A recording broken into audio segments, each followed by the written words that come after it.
Gravação iniciada, presidente. Bom, estamos prosseguindo aqui nesse momento a gravação do dia 3 de novembro de 2020, da reunião da segunda turma, segunda Câmara, segunda sessão de julgamento.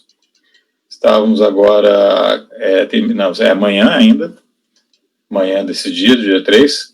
Estamos retomando, então, com os julgamentos dos processos de TR, com a relatoria do doutor Mário Hermes, e passo-lhe a palavra para prosseguir com o item 17 da pauta, por favor. Interessado em... Obrigado, presidente. Na verdade, o item 17 e 18, né? Sim, um repetitivo. O repetitivo é contribuinte Urias Paredes Castro. Então, lançamento do ITR foi procedido ao arbitramento do VTN com base no sistema de preço de terra por aptidão agrícola, uma vez que, após o regulamento intimado, o sujeito passivo não comprovou, por meio de laudo de avaliação, o valor declarado. Esclarece ainda a autoridade lançadora que, após o regulamento intimado, o contribuinte apresentou um laudo de avaliação do imóvel rural onde consta o VTN de 456 mil para o imóvel de 1.148 hectares, correspondente a 400 por hectare. Tal laudo não utilizou o método comparativo direto de dados do mercado e que, para fundamentar o valor informado, foi afirmado pelo contribuinte que, pesquisando junto aos contadores da região, os valores atribuídos para o ITR. Com base nesses dados e mais os valores atribuídos ao CCIR informados para o INCA, concluímos que o valor da terra informado no laudo é o mais correto para o período. Foi apresentada a impugnação, onde ela alega preliminar de nulidade o lançamento devido a suposto erro de cálculo e efeitos confiscatórios ilegais. Afirma que os dados utilizados para efeito do arbitramento teriam sido obtidos junto ao município de localização do imóvel, na NUC, conforme nota dos decretos municipais anexados à impugnação, onde são especificados os valores por hectare. Para o caso dos autos, especificamente 2.687, conforme o decreto municipal número tal. Aduz que pesquisas realizadas em cartórios da comarca de Nanuca apontam escrituras lavradas com valores por alqueire entre 17 a 21 mil, que o laudo técnico confeccionado, conforme nós da BNT e elaborado por profissional competente, que também anexa a impugnação, aponta o valor de 3.700. A impugnação foi considerada tempestiva e foi mantido o julgamento.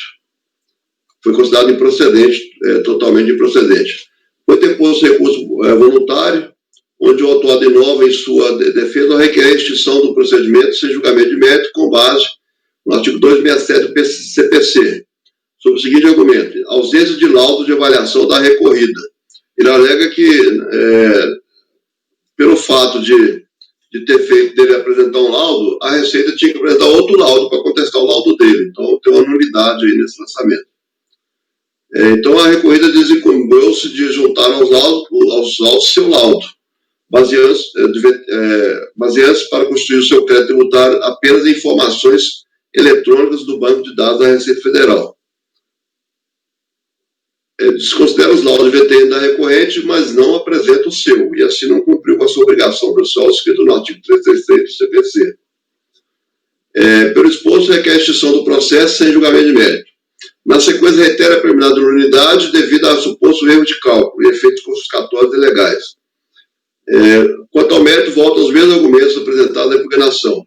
Aduz que pesquisas realizadas em cartórios da comarca de Nanuque e Carlos Chagas, todos em Minas, em 5 propriedades apontam escrituras lavradas com valores de mercado por alqueire entre 14 mil a 17 mil. O novo laudo técnico apresentado juntamente com o recurso, confeccionado conforme nós da BNT e elaborado por profissional competente, aponta o valor de 2.800 por hectare. Assim, requer a utilização de tal valor para efeito do lançamento do imposto, de acordo com o cálculo que apresenta, conforme o seguinte demonstrado. Aqui ele apresenta um cálculo que ele fala que, na hora de lançar, foi somado o valor da benfeitoria em vez de ser diminuído. Da mesma forma, o valor de passagem. E, na verdade, ele está errado, que foi diminuído. Eu vou refutar isso lá na frente, no voto. Volta a alegar a natureza confiscatória do lançamento, requer, ao final, o acatamento da preliminar de extinção do julgamento do mérito e cancelamento da notificação, ou o retorno dos autos da primeira instância para que seja determinada a realização de perícia técnica profissional nomeado. Caso não acatados os tais preliminares, requer, mediante análise da documentação,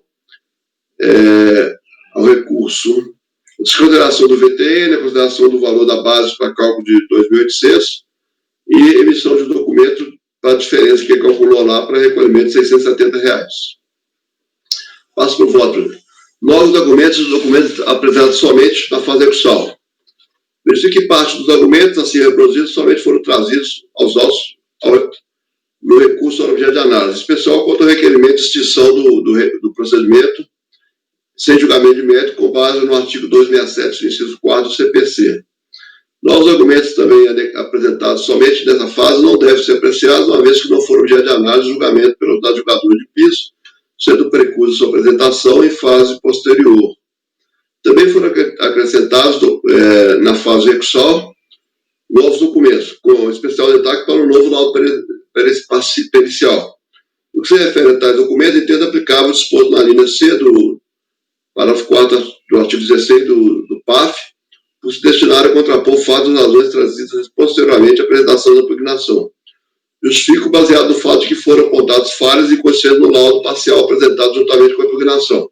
Trata-se assim de documentação complementar realmente destinada a contrapor as razões que fundamentaram a decisão do julgamento de piso, motivo pelo qual acolho tais documentos.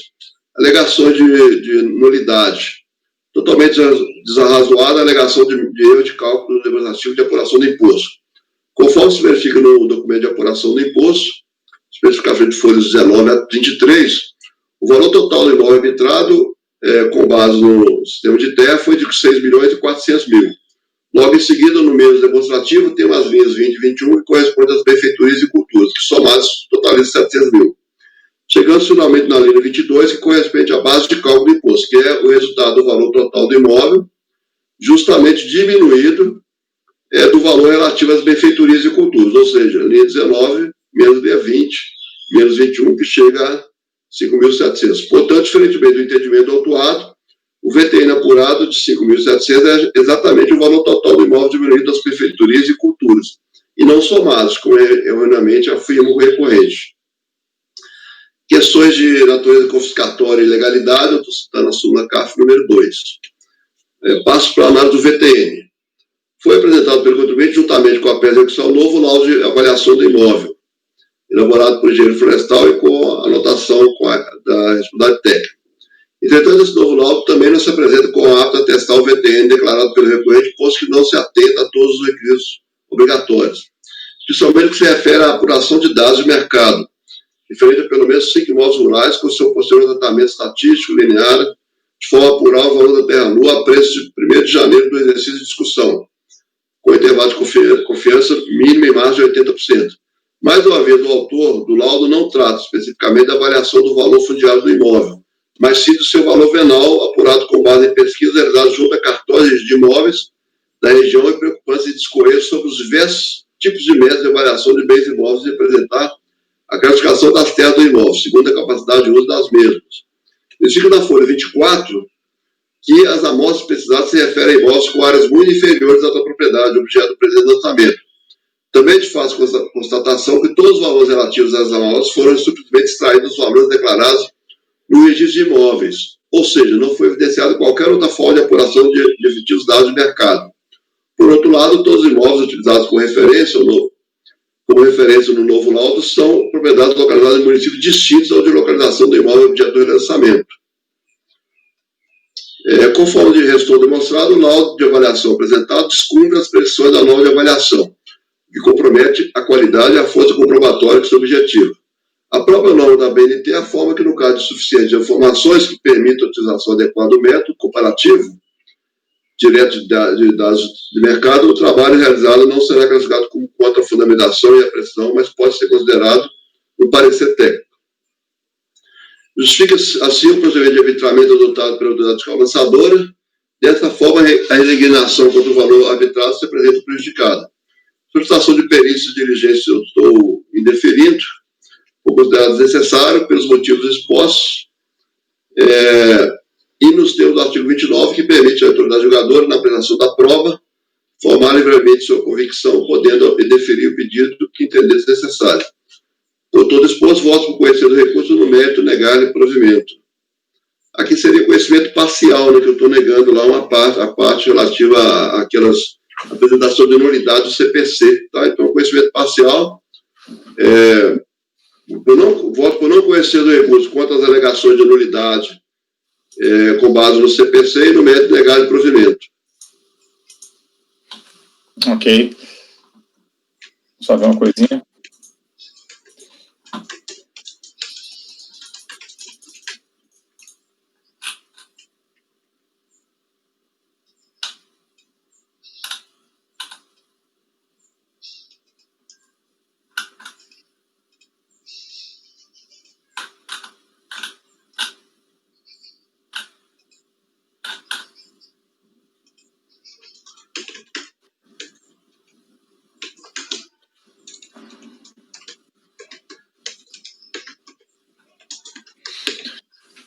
Ok, todos vamos para votar, então? Na verdade, você não está acatando esse preliminar de extinção do processo. Isso, né? Isso. Tá. Aí seria não conhecimento? Sim, né? Sim, você não está conhecendo, não está conhecendo. Ok.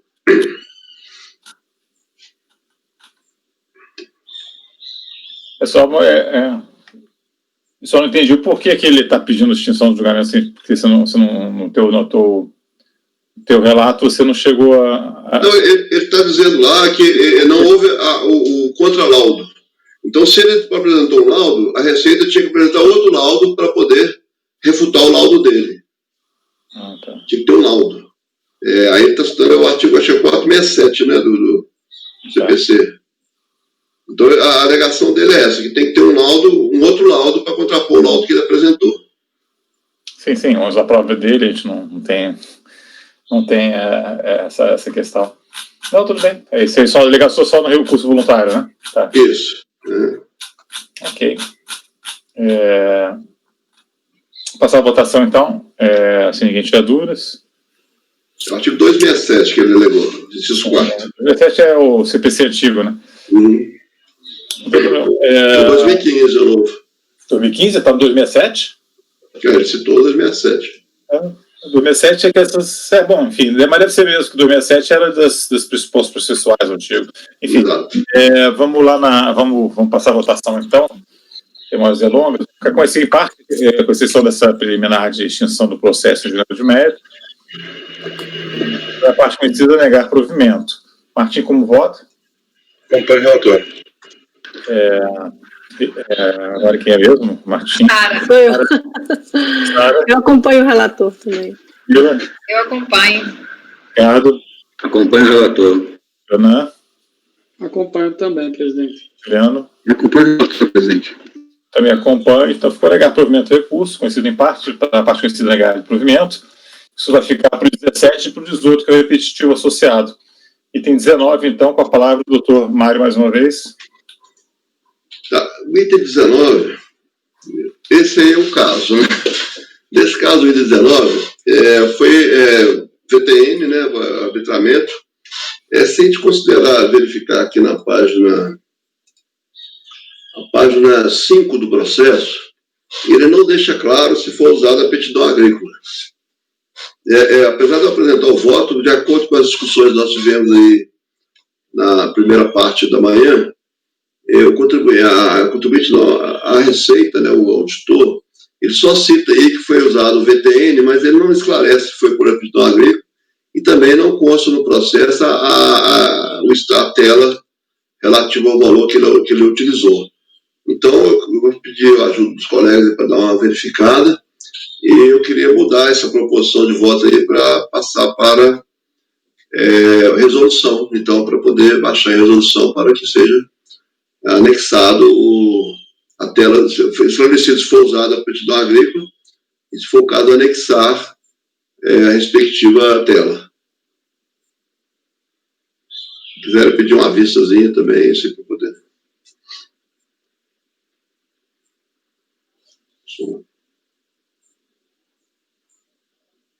Está sem som, Rony. Eu falei para alguém da Majuna que eu estou terminando de ajustar o dispositivo do outro, mas é aquilo que a gente discutiu, que está mais ou menos consensual na turma. Se está litigioso, se surge para o VTN, ainda que não diga especificamente, o arbitramento foi utilizado com o sistema errado, se está se instruindo contra o VTN aí, e não tem o extrato nos autos, a gente, para permitir melhor a averiguação da situação, a gente está baixando diligência, aí é só verificar isso aí. Se é essa situação, eu não... Aí ficaria até com um dispositivo igual, né, o Mário, aqueles que eu fiz, né? Sim, resolução para baixar a diligência, exatamente igual o dispositivo ficaria igual, né, do 789. Isso. É porque eu fiquei nessa dúvida realmente, por isso que na hora que você levantou a discussão, que ele não alega propriamente, mas ele discute aqui só se discute o VTN, apresenta laudo e tudo, né? Então, eu acho que eu entendo assim, né? Acho que a turma parece estar entendendo assim também. Bom, então podemos passar a votação. Se alguém achou uma tela do CIFT aí, não? E a discussão é VTN mesmo? O Ricardo quer falar, por favor, Ricardo? Obrigado, senhor presidente. Mário, você lembra que na sessão passada a gente teve realmente um processo da minha relatoria e vinha aquela história, eu fui vencido por maioria, que eu dizia, que acho que nós dizíamos que a referência, uma certa referência no relatório da fiscalização, mais a referência direta na decisão da DRJ de que foi usado o médio, gostaríamos que nós entendemos que não era necessária a diligência. No caso da DRJ, neste processo, eles também não falaram nada, falaram que era um médio? Como era? Pois é, como eu estava apresentando o voto, eu até não cheguei a olhar muito sobre, por isso que se quiserem pedir uma vista, a gente pode postar. Gente, vamos abrir a adesão da DRJ. É rapidinho. Isso é bem rápido, não precisa nem olhar. Esse entendimento da DRJ também, eu fui vencido, né? Que se tivesse a DRJ simplesmente dizendo que é médio. Eu vou olhar, tá? Tem o acordo de impugnação, estou abrindo aqui. Página 905. Sim. E eles disseram aqui.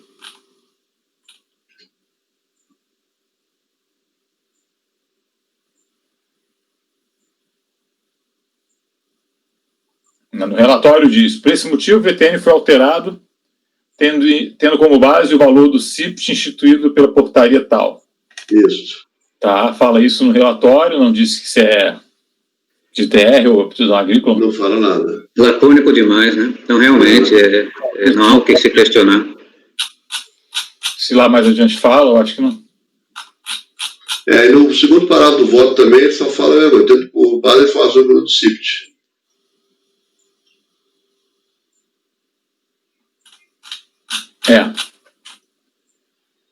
Só fala que foi com base no CIPT. De onde surgiu esse CIPT, não se tem a menor ideia. Esclareceu, doutor?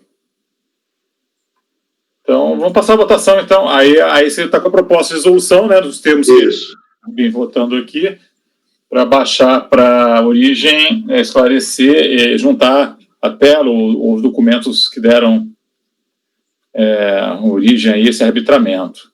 Passar a votação. Martim, como vota? Acompanho o relator.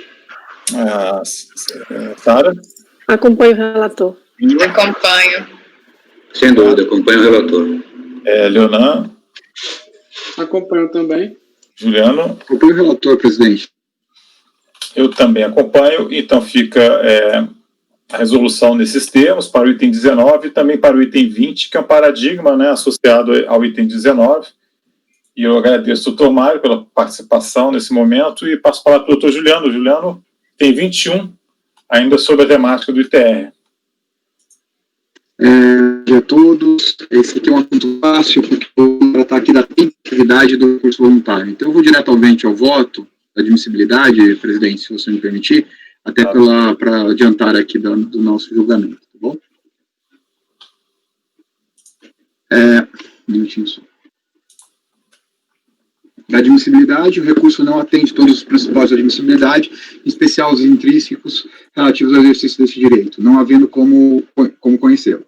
Observo que o recurso se apresenta intempestivo, considerando certificado do acórdão da DRJ em 28 de agosto de 2013, postal a R130, de folha 130, e protocolo recursal em 19 de novembro de 2013, conforme a assinatura da peça recursal com e-folha 158.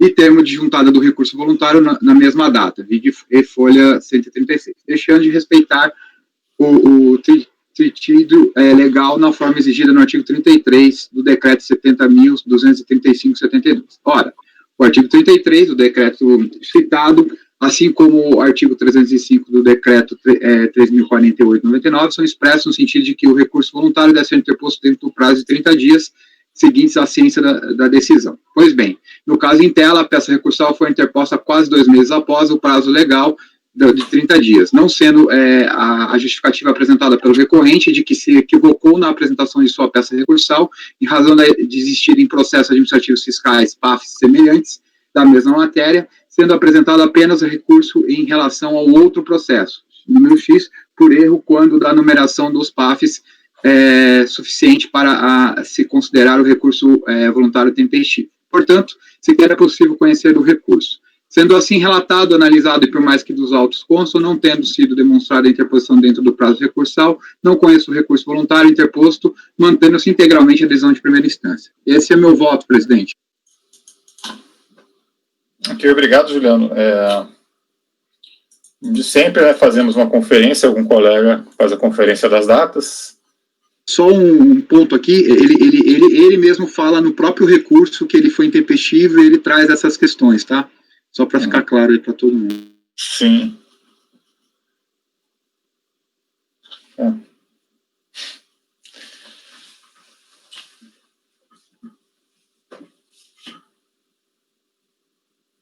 Dúvidas? Nós passamos à votação, né?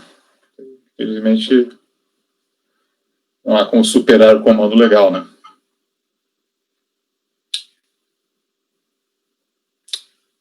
Tomário, como vota?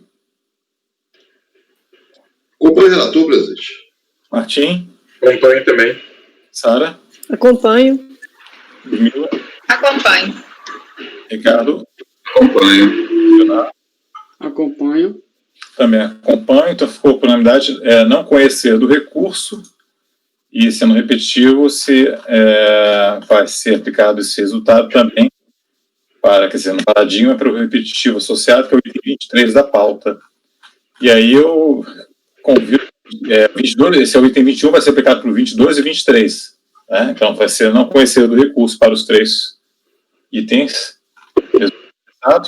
Eu retorno a palavra para o doutor Mário aqui, após uma breve pausa, vai retomar a palavra agora com outro tema, né? Imposto de renda da pessoa física. Item 24, com o recorrente José William. Doutor Mário, quando estiver pronto, fique à vontade.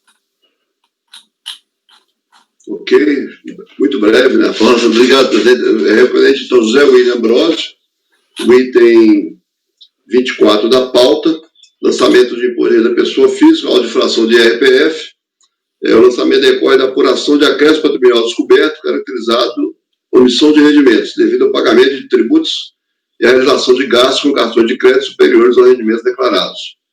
Foi apresentada a impugnação, onde se limita a constatar a multa aplicada no percentual de 75%, sob argumento de natureza confiscatória, assim como questiona a cobrança dos juros mediante a aplicação da taxa Selic. A impugnação foi julgada improcedente. Foi apresentado recurso voluntário, onde o autuado reitera os recursos da argumentação. E requer afastamento da incidência da taxa Selic e tal. Passo para o voto, que eu já analiso melhor. Multa de ofício personal 75. Há que se destacar que a presente notificação foi lavrada em fase da constatação de novo recolhimento do IRPF. E a autoridade fiscal lançadora apenas aplicou o que determina o inciso 4 do artigo 44 da Lei 9.430. Conforme já pontuado no julgamento de piso, não compete à autoridade administrativa pronunciar sobre a legalidade ou constitucionalidade das normas. Nesse sentido, a súmula CARF número 2, que fala que o CARF não é competente para pronunciar sobre a quantidade de lei tributária. Quanto ao problema dos juros moratórios, eu cito também as súmulas CARF número 4 e 5. Finalmente, cumpre esclarecer que as decisões administrativas judiciais que o recorrente trouxe ao recurso são os providos de natureza de normas complementares e não vinculam decisões desse Conselho. Voto por conhecer do recurso no mérito e negar o previmento, presidente.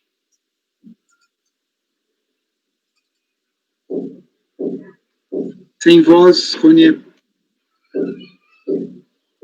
Matérias pacíficas, então não tem maiores celeumas aí, me parece. Alguém quer fazer algum apontamento? Não, vamos passar a votação. Doutor Martim? Acompanho o relator. Sara? Acompanho o relator. Mila? Acompanho. Leonan? Acompanho também. Ricardo? Acompanho o relator. Já se funciona, Juliano? Acompanho o relator, presidente. Também acompanho. Então, ficou negar provimento ao recurso, né? Então, vamos ao 25, Luiz Henrique Mignoni. Obrigado, presidente. Item 25, Luiz Henrique Mignoni Viana. Aqui, a discussão aqui é que a DRJ declarou concomitância. Então, nós não temos discussão de mérito, né? Porque uma vez, se for afastada a concomitância, a gente deve devolver o processo para o julgamento da DRJ. Então, eu vou ficar só com a questão da concomitância e, se me permitir, eu já passo direto para o voto, que lá eu analiso já. O que pesa os diversos argumentos de mérito articulados pelo contribuinte na sua persecução, a análise do presente recurso deve se ater exclusivamente à questão do reconhecimento da situação de concomitância declarada pela autoridade julgadora de piso. Entende o recorrente que a ação judicial por ele movida em desfavor da União e o presente procedimento administrativo, em que pese tratar de assuntos e razões conexas, possui objetivo distinto, mediante os seguintes argumentos. O destaque embaixo. De se notar que o processo administrativo encetado junto a essa Receita Federal versava sobre a impugnação quanto ao valor cobrado a título de imposto de renda retido na fonte, e o junto à Justiça Federal sobre a ação de cobrança quanto à restituição a que teria direito, assuntos completamente distintos, mesmo que ambos decorrentes de um fato único, inexistindo a prolatada propositura de ação judicial contra a Fazenda Nacional com o mesmo objeto, importando renúncia às instâncias administrativas ou desistência de eventual recurso interposto e tornando definitivo o lançamento. Para a redação da despendência, em primeiro plano, as partes devem ser as mesmas, independente da ordem delas dos polos da ação administrativa e judicial. Situação essa caracterizada no caso da hora sobre análise, pois que a União, a Receita Federal, foi apontada como ré na ação proposta pelo autuado no processo judicial 2009-7001-007289, sendo propriamente apontado como sujeito passivo na notificação do lançamento relativo ao mesmo processo, ao presente processo administrativo. Quanto à matéria objeto do processo judicial, a mesma encontra-se assim relatada na sentença prolatada pelo eminente juízo substituto da Justiça Federal em Londrina, Paraná. Trato de ação ordinária movida contra a União, o autor afirma que, tendo movido a ação trabalhista, recebeu, em razão do acordo, o valor de R$ 258.692,84. Outro sim, por ocasião de sua declaração anual de ajuste do imposto de renda, consignou ter havido a retenção da quantia de R$ 66.834,91, que gerou o valor a restituir de R$ 22.692,49. Todavia, segundo alega, a empresa não teria efetuado o recolhimento do tributo devido, conforme constou no acordo trabalhista, o que resultaria num valor a pagar na quantia de R$ 66 mil, que depois de compensado com o valor restituído, R$ 26.692, resultaria no saldo a pagar no montante de R$ 40.142, que, com acréscimo de juros e multa de mora, totalizaria R$ 58.114. Defende que a responsável pelo pagamento do tributo devido é a sua ex-empregadora, fontes do acordo realizado, que, portanto, nada é por ele devido. Ao final, pede a condenação da ré a devolver o valor indevidamente retido de R$ 26.692,49. Diz, por fim, que o autor não faz jus à restituição pleiteada e requereu a improcedência do pedido inicial. Perdão, diz por fim que o autor não faz jus à restituição pleiteada e requereu a improcedência do pedido inicial. A União apresentou contestação, na qual alega em síntese que o responsável pelo pagamento do tributo é o autor, na qualidade de contribuinte, sendo que uma convenção particular, em caso seria um acordo trabalhista, não poderia ser oposta à Fazenda Pública. Diz por fim que o autor não faz junto à restituição pleiteada requerida em procedência do pedido inicial. Ora, da simples leitura do relatório acima reproduzido, repito, constante da decisão do processo judicial, dúvidas não há que parar quanto à identidade da matéria discutida tanto no processo judicial quanto no processo administrativo. Há que se destacar que a notificação do lançamento decorre exatamente da revisão da declaração de ajuste anual, apresentada, onde pleiteia a restituição de R$ 26.692,49, exatamente o mesmo valor objeto do pedido da ação judicial impetrada contra a União, e sobre o mesmo fundamento, qual seja a alegação de que sua antiga empregadora não teria efetuado o recolhimento do tributo devido, conforme constou no acordo trabalhista, o que resultaria no valor a pagar na quantia de 66.834,91, que depois de compensado com o valor a restituir, resultaria no saldo a pagar no montante de 40.142,42. Baseado nas evidências assim apontadas, considero que deve ser mantida a decisão prolatada do julgamento de piso pelos seus próprios fundamentos e ratificada a realização de situação de concomitância. Ante o exposto, voto por conhecer do recurso e, no mérito, negar o provimento. E, colegas, fica aí aberto o debate. O que vocês acham? Se é concomitância ou não?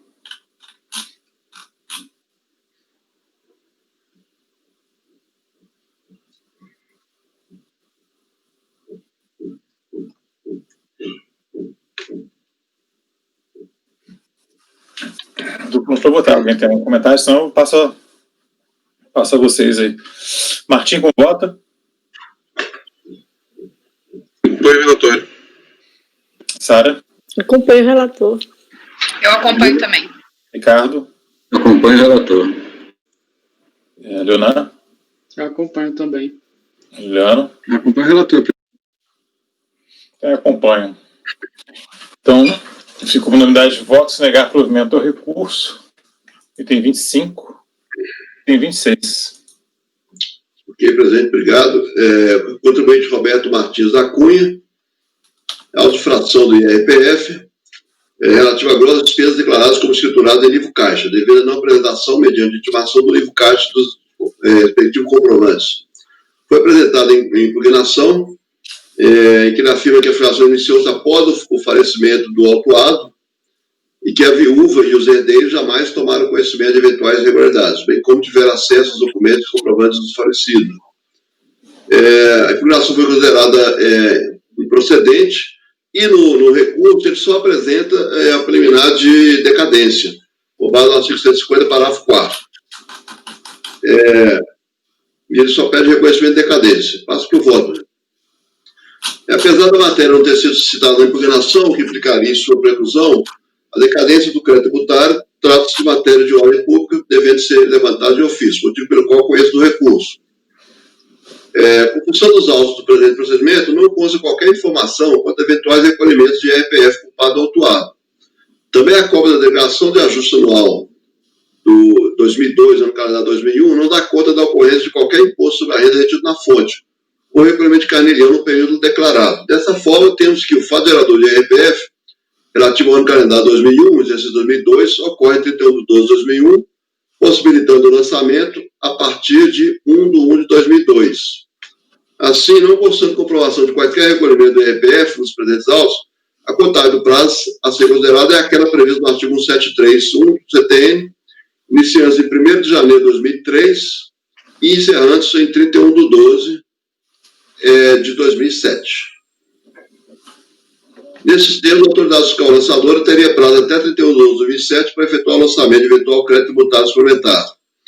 Destaque tendo sido o sujeito passivo certificado do crédito tributário em 29 de janeiro de 2007, conforme atesta o AR de folha 52, tem-se que a exigência foi regularmente efetuada, não se encontrando a época da notificação abrangida pela decadência. Pelo exposto, voto por conhecer do recurso no mérito e negar o provimento.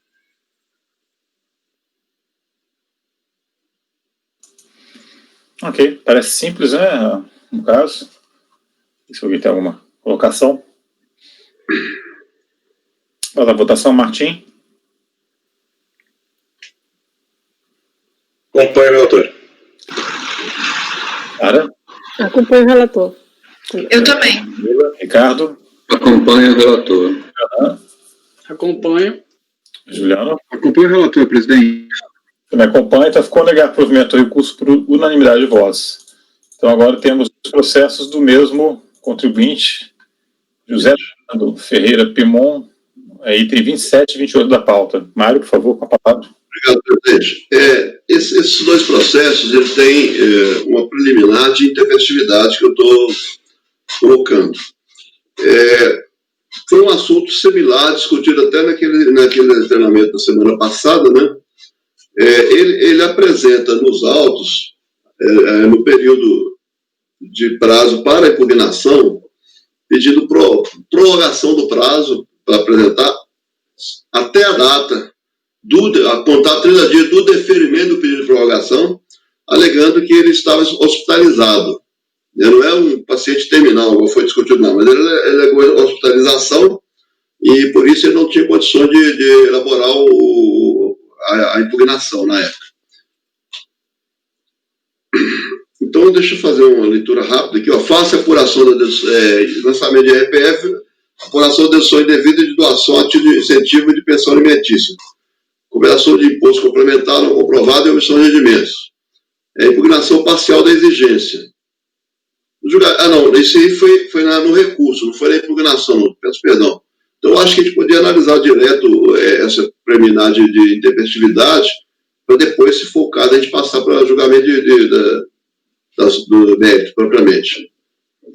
Então, foi decidido pela procedência parcial da impugnação, no julgamento de piso. O autuado foi intimado a decisão de primeira instância por meio de AR, em 11/10/2010 e em 8/11/2010, dentro do prazo para apresentar dos 30 dias, apresentou o expediente folha 68, onde reporta ter sido vítima de acidente de AVC, acidente vascular cerebral, e alega dificuldade vistas do processo fiscal pelo seu procurador, devido à exigência de procuração por instrumento público, a qual não poderia providenciar devido ao seu estado de saúde e requer a concessão de prazo adicional de 15 dias, contado da data da concessão do adiamento solicitado para a apresentação do recurso. O recurso voluntário somente foi interposto em 20/12/2010, sob o argumento de pedido de dilação de prazo apresentado em virtude de problemas com o AVC sofrido, onde apresenta as seguintes alegações. Aqui eu vou pular essa parte no momento. Então, passo por voto. Necessário, portanto, em sede preliminar, análise quanto à possibilidade de conhecimento do recurso à vista notória de tempestividade. Ele foi apresentado em 11/10/2010. No prazo, ele recebeu, o requerimento foi intimado à decisão de primeira instância em 11/10/2010. O recurso foi protocolizado em 20/12/2020, então notoriamente intempestivo. Conforme relatado, em petição protocolizada em 8/11/2010, na agência da Receita, o autuado requer a concessão de prazo adicional de 15 dias contados da data da concessão do adiamento solicitado. Informa ter sido acometido por AVC e alega dificuldade de vista do processo pelo seu procurador, devido à exigência de procuração do instrumento público, a qual não poderia providenciar devido ao seu estado de saúde, que lhe impedia de se deslocar ao cartório para a posição de procurador. As alegações. Tendo recebido intimação de Vossa Senhoria para recolher quantia, com indicação no rodapé de que poderia ter visto dos autos, em qualquer unidade de atendimento da SF, que fosse de minha conveniência, solicitei ao meu procurador, regularmente constituído junto a essa repartição, na forma por isso exigida, o contador, o senhor fulano, com escritório em São Paulo, que diligenciasse conseguir para mim cópia completa do referido processo para elaboração de um memorial meu de ponderações acerca do valor cobrado. Sucede, porém, que apesar da facilidade de acesso aos autos aí prometida, malgrado isso, foi ele sendo mandado de uma agência para outra, de modo que até agora não conseguiu o visto dos autos, não me sendo por isso possível obter tais cópias. E por último, por estar sendo exigida ex novo uma procuração por instrumento público, em vez de dar otorgado segundo as normas dessa repartição. Ocorre que fui vítima de 2 AVCs, cerca de 3 semanas atrás. Tive de ser transportado às pressas para o hospital em São Paulo, onde fui internado, como se vê pela inclusa cópia de atestado médico ali expedido, de modo que, mesmo já tendo obtido alta há vários dias, não possuo ainda condições físicas de comparecer a cartório para otorgar a procuração exigida. Em consequência, requer a concessão de 15 dias para responder a intimação contada a data de concessão. Juntamente com tal expediente, foi anexada a declaração datada de 19/10/2010, lavrada de próprio punho por médico pneumologista, onde consta a seguinte declaração. Certifico para devidos fins que José Eduardo Ferreira Pimon está internado nessa instituição por ter apresentado acidente vascular cerebral isquêmico. No momento, ainda não tem previsão de alta. Tendo sido notificado quanto à ausência de previsão legal para adiamento do prazo de procuração do recurso, o autuado apresentou um novo expediente, onde advoga a existência de dispositivo no Código Civil Brasileiro, artigo 393, que autorizaria o adiamento do prazo em face do caráter extraordinário da situação, alegando a ocorrência de caso fortuito de força maior. Entende-se aplicar tal dispositivo, devendo ser empregados ao caso a analogia dos princípios gerais de direito público e a equidade. Acrescenta o dever de observância da administração pública dos princípios da legalidade, finalidade, motivação, usabilidade, proporcionalidade, moralidade, ampla defesa, contraditório, segurança jurídica, interesse público e eficiência, conforme a Lei 9784, e requer que sejam considerados como tempestivas para todos os efeitos legais das manifestações por representadas. No expediente datado de 8/11/2010, e protocolizado na mesma data na agência, assinado pelo autuado, este informa que necessitaria de comparecimento ao cartório para efeito de outorga de procuração, com o fim de autorizar seu contador a retirar cópia do processo para efeito de elaboração de um memorial, de ponderação e acerca do valor cobrado. Ainda segundo as informações constantes do referido documento, o contador do contribuinte, senhor José Manuel, teria percorrido várias repartições na tentativa de conseguir a cópia dos autos, no período anterior à solicitação datada de 8/11. Nesse mesmo expediente, informa o requerente que, já tendo obtido alta há vários dias, não possui ainda condições de comparecer a cartório para otorgar a procuração exigida. À vista de tais argumentações, é importante destacar que a suposta necessidade de cópia dos autos tinha por motivação a apresentação de recurso voluntário.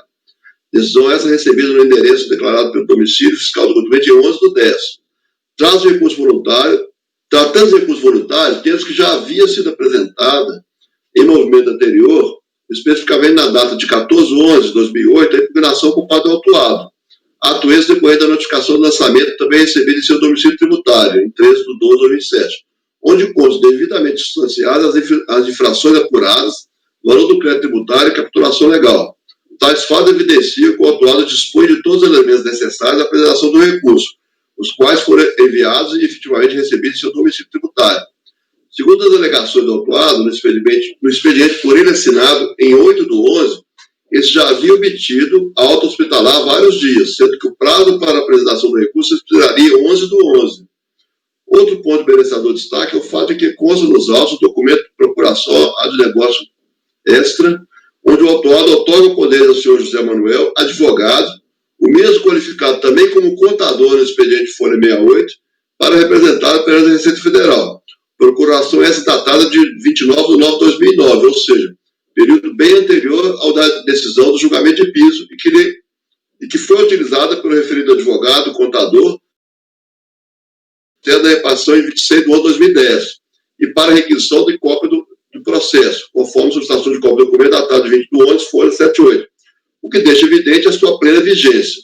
Ora, os fatos assim apontados denotam que, a despeito das alegações relativas ao eventual caso fortuito de força maior, como ensejador de eventual prorrogação do prazo para a apresentação do recurso, tais elementos não se encontram devidamente comprovados, por diversos motivos. Quanto à folha 71 dos autos, a declaração que o autuado estaria internado, por motivo de AVC em 19/10, ou seja, tal internação somente ocorreu 8 dias após o recebimento do acordo relativo à decisão de piso. Por outro lado, em correspondência datada de 8/11/2010, assinada pelo próprio contribuinte antes de expirar o prazo para recurso, onde afirma que já havia obtido alta há vários dias, o que deixa evidente que não se encontrava sob hospitalização durante todo o transcurso do prazo legal para a apresentação do recurso. Também é fato que, à vista dos autos, o motivo alegado pelo autuado para o pedido de prorrogação do prazo não se trata de elemento dispensável para efeito de elaboração da peça recursal. Estando autuado de posse da notificação, onde se encontram devidamente caracterizadas as infrações, juntamente com o acordo da decisão de piso, e havendo a comprovação da existência de procurador, contador / advogado constituído antes do lançamento de piso, havia elementos suficientes para que fosse elaborado o recurso, mesmo porque a impugnação apresentada, folha 2, resume-se apenas a 2 parágrafos, sendo certo não ser possível a inovação com a arguição de novos argumentos de defesa no recurso. Assim, os documentos apresentados, tomados como um todo, não demonstram efetiva ocorrência de motivo de força maior caso fortuito, que pudesse justificar eventual postergação do prazo de apresentação do recurso, seja pela não demonstração de que o interessado se encontrava durante todo o prazo do recurso hospitalizado, seja porque a alegada falta de vista dos autos não configura elemento justificador de prorrogação do prazo.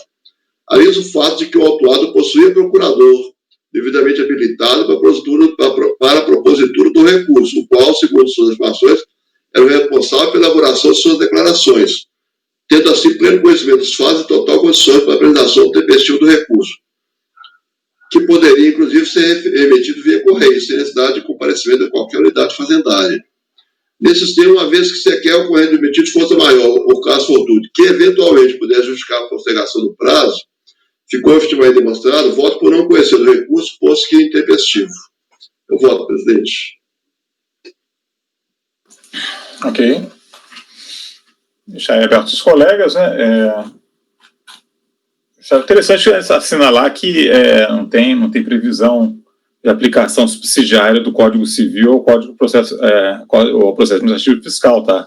Tem previsão subsidiária do CPC, mas não do Código Civil. Tá? Código Civil. Ele está citando esse dispositivo, né?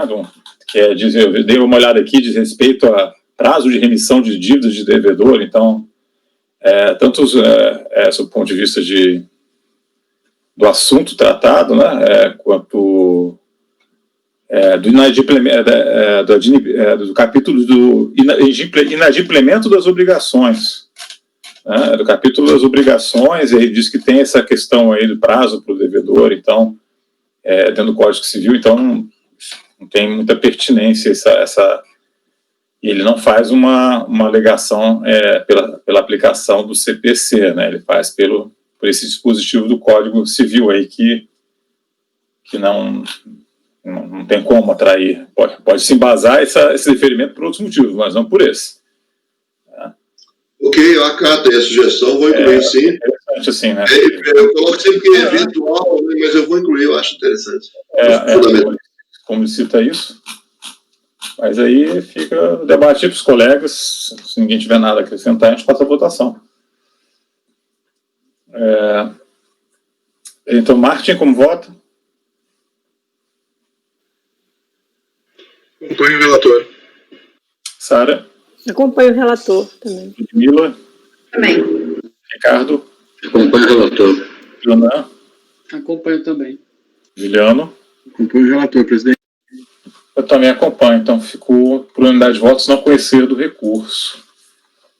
O item o item 28, por favor. O 28 é a mesma coisa, ele apresentou intempestivo também, ele recebeu nas mesmas datas, nos mesmos períodos, e foi colocado também, foram apresentados de forma intempestiva. Ok, então vou colher os votos mais uma vez, então. Martim? Acompanho. Sara? Acompanho o relator. Mila? Também acompanho. Ricardo? Acompanho o relator. Jonan? Acompanho também. Juliano? Acompanho o relator, presidente. Eu também acompanho, então ficou também por unanimidade de votos não conhecer o recurso. Itens 27 e 28. A gente agora, não sei se a Ludmila está pronta, aquele processo que você chegou a pedir vista de mesa ainda está por olhar ainda, né? Tá. O item 29 você estaria pronto, que a gente pode adiantar, tá? Só a gente não pode adiantar, evidentemente, os que têm sustentação oral. A gente poderia começar já no início da própria tarde. A gente começaria agora e voltar mais cedo também. Mas acho que particularmente para mim, ficaria melhor ir até o meio-dia, até porque já está programado, né? E as pessoas já têm, talvez... Tá. Só com a questão da gravação, é porque eu utilizo esse computador aqui do CAF, que é o que está a pasta T, para eu colocar os votos. Então, eu só teria que parar a minha gravação para eu colocar, porque senão eu vou ficar digitando minha senha. A sua é um backup, então, a princípio, acho que não tem muito problema, né? Tá. Eu vou parar e vou colocar, então. Vai, coloca, mas a gravação oficial não precisa parar, né? Você pode... A gravação pode ficar... do Mário, só dos itens aí da...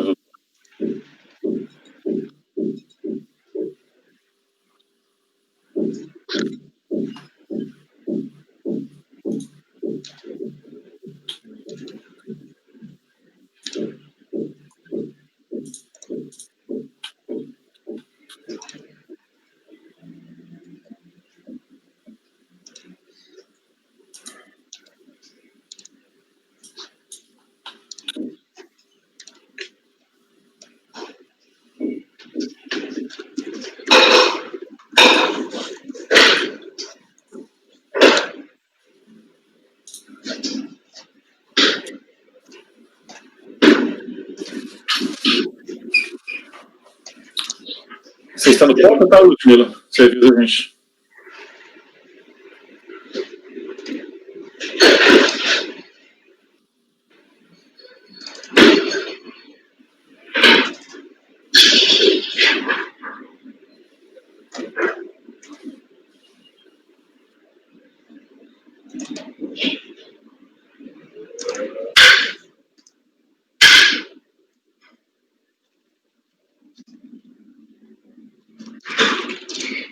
Aquele processo do Caio que saiu para vistos, então ele vai ter que ser feito no voto. Não. O voto do Caio está depositado, a minuta fica depositada quando, nessas situações, a minuta está depositada na pasta T, né? Uhum. Vai ser feita a votação normal, ele já apresentou o voto dele. Ele vai ser votado, então. Vai ser votado e ele designa um relator ad hoc, só isso. Ok. Mesmo. Já lhe aviso que, como você que pediu visto, se conhece o processo, provavelmente vai ser você, né? Mas então, na verdade, não tem muito mistério, é só pegar e vai ficar ad hoc, vai pegar a minuta pronta. E eu não sei se teria um voto seu, aí a gente vê lá na hora. É vencedor, no caso.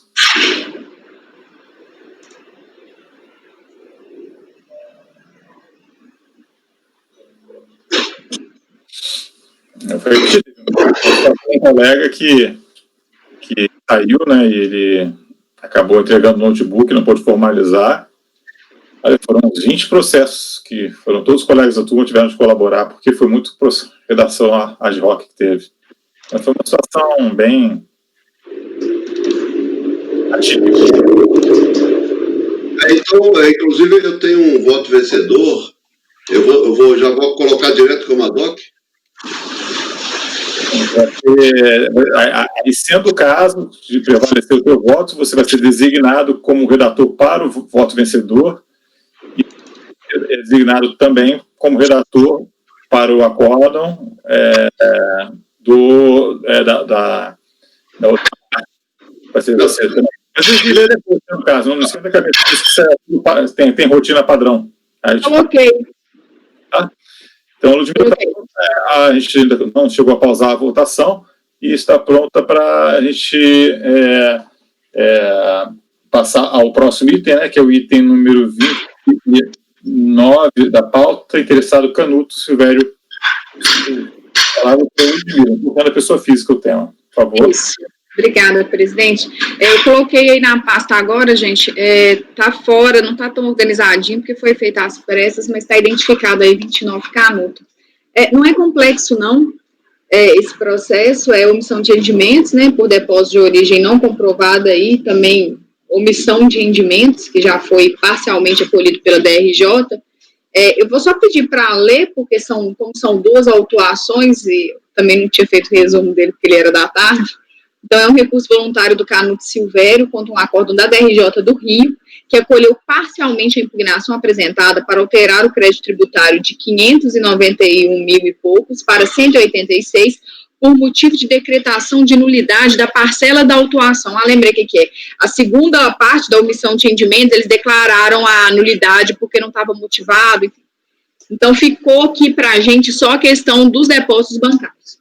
Ao apreciar as razões contidas na peça impugnatória, que está nas folhas indicadas aí, a DRJ acolheu a tese da nulidade parcial, pontuando que, vou ler só o que está destacado, nota-se que o autuante inicialmente solicitou, ou então fiscalizado, a comprovação de origem de cheques administrativos do Banco Rural, do quais foram beneficiário, com laço no artigo 42, percebendo que tais cheques não foram depositados na conta da titularidade, mas resgatados em moeda corrente, o fiscal abandonou a presunção e voltou o seu trabalho para simples omissão. Ora, tendo o autuante formado sua convicção longe da sistemática das presunções legais inversoras do ônus probatório, trouxe para si o dever de investigar a natureza do rendimento em questão para poder efetuar o lançamento nos exatos termos do artigo 142. Então, o lançamento da omissão de rendimentos de R$630 mil e pouco do Banco Rural, ela foi decotada. Então, ficou só, como eu falei, a primeira autuação. Eu vou até saltar isso aí. Então, por bem sumarizar as demais razões aduzidas em sede da impugnação, eu acostei o acórdão recorrido.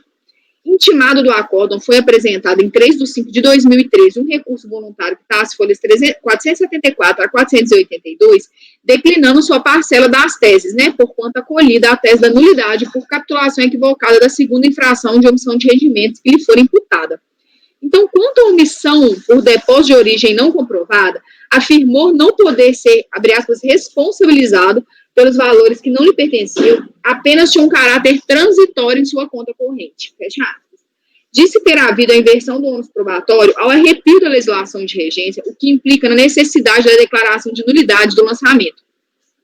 Aí, em sede, eu acho, não, mentira, não é só em sede de recursão, ele formulou ainda, né, os pedidos subsidiários de suspensão da cobrança até o trânsito em julgado, e também a exclusão dos valores já devidamente comprovados da base de cálculo, bem como ao direito do parcelamento do valor devido sem incidência de juros e multa. Não foi renovada a tese de que haveria nulidade do auto de infração por ter supostamente extrapolado o prazo de duração do procedimento fiscalizatório.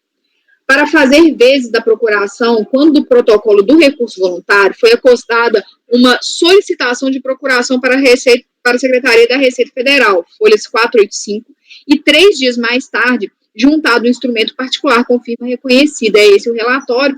Então, além de os pedidos subsidiários terem sido formulados apenas em grau recursal, falece esse egrégio conselho competência para deferi-los.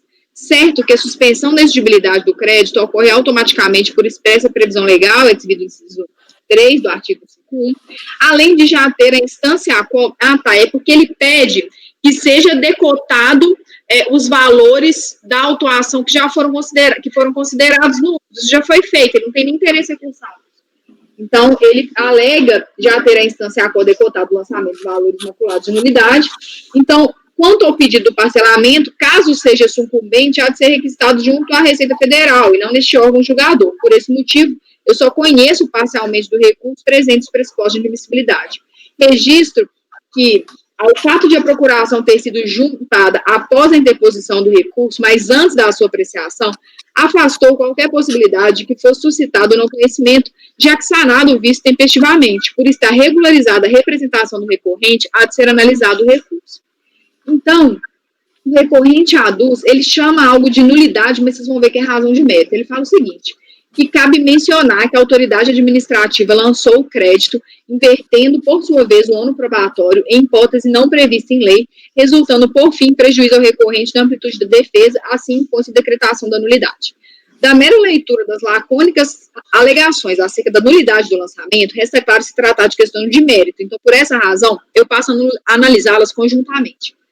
Antes, contudo, algumas premissas precisam ser esclarecidas. Eu vou pedir para saltar essa questão, porque as premissas que eu estou falando são o dispositivo do artigo 42, a questão da presunção, da súmula CARF número 26, que fala que não é necessário fazer a comprovação, né, do consumo da renda, e também a súmula CARF 61, que fala da questão dos limites lá dos depósitos, e neste caso aqui, é inaplicável, né, o verbete simulado de número 61, porque se a gente pegar só no mês de maio, foram apurados 486 mil de depósito de origem não comprovada. Então, ele extrapola muito o valor de alçada.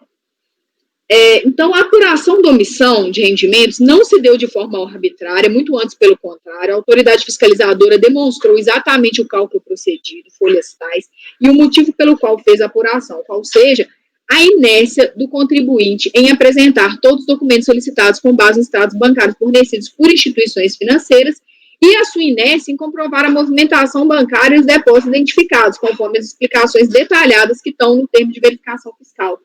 A não apresentação da documentação suficiente para comprovar o fato é, inclusive, reconhecida pelo próprio recorrente, que disse não ter juntado todos os documentos necessários por falta de tempo. Peço licença para transcrever os motivos por ele apresentados. Aí, só vou ler o que está destacado, ele fala que não teve tempo hábil para juntar todos os documentos e tal. Está no recurso às folhas 475 e 476.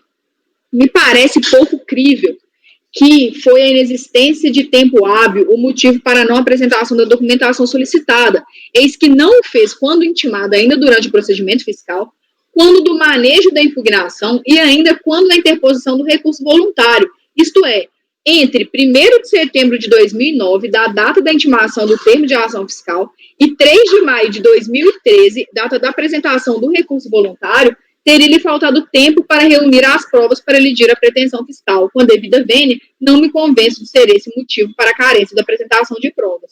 Portanto, a mera leitura das razões recursais e a ausência de documentos juntados deixam claro não conseguir o recorrente ofertar um único exemplo concreto, específico e documentalmente comprovado do equívoco da fiscalização. E ainda tem aquela questão, né, da quebra das informações bancárias, né, que são solicitadas e prestadas à autoridade fazendária, que, inclusive, a constitucionalidade da lei já foi chancelada pelo Supremo, então não há nenhuma mácula do lançamento por causa disso. Então, eu estou conhecendo parcialmente do recurso, exceto quanto a esses pedidos subsidiários que foram formulados, e na parte conhecida eu estou negando o provimento. Tá, obrigado, Ludmila. Eu estou com uma dúvida em relação a esse 61, a questão da súmula 61, né? Que, na verdade, assim, o valor da omissão de rendimentos propriamente dita pode ser de 1 milhão, pode ser 2 milhões, mas ainda assim ser aplicável à súmula 61, né? Na verdade, o que tem que ser verificado é se aqueles depósitos de pequeno valor não passam, pode ter um depósito de 1 milhão, outro depósito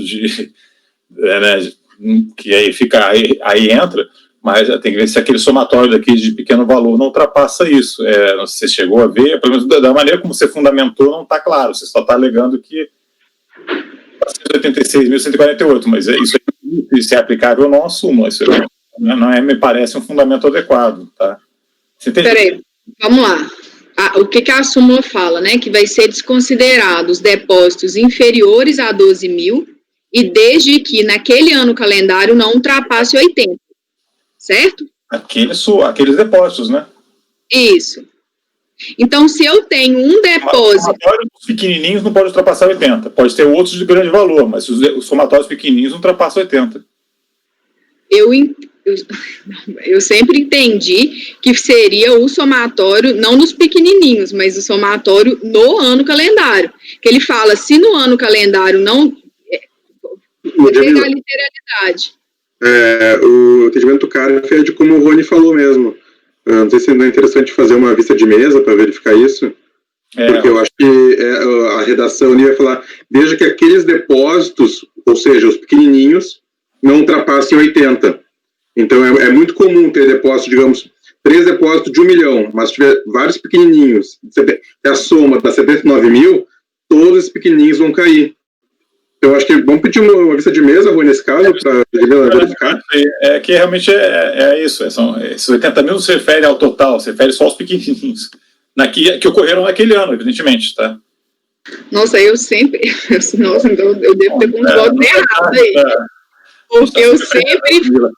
Então, então, tá? Aí você dá uma olhada nisso. Se você abrir os precedentes e olhar, aí você vai ver que é esse sentido que eu e o Martim estamos falando, tá? Isso é mais ou menos assim, salvo melhor juízo, é mais ou menos tranquilo. Então, o que você teria que ver seria ver se tem lá, naquele ano calendário, não sei quantos anos calendários são aqui.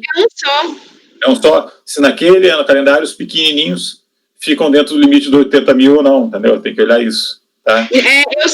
Eu pegava um e ultrapassava 80, eu já desconsiderava os outros. Eu vou até ter que revisar, porque eu tenho vários nessa leva de omissão de rendimento de depósito de origem não comprovado, e eu fiz esse tipo de análise. Tá. Então tá, vamos ficar em vista de mesa então para a doutora? Acho que o Mário pede uma vista de mesa, né, Mário? Pede uma vista de mesa aí pra gente. E aí a gente dá uma olhada para ver se é isso mesmo. Perfeito, presidente. Então, acho que está na hora do almoço, a gente pode sair, vou pedir para encerrar a gravação, para a gente retornar 1h15.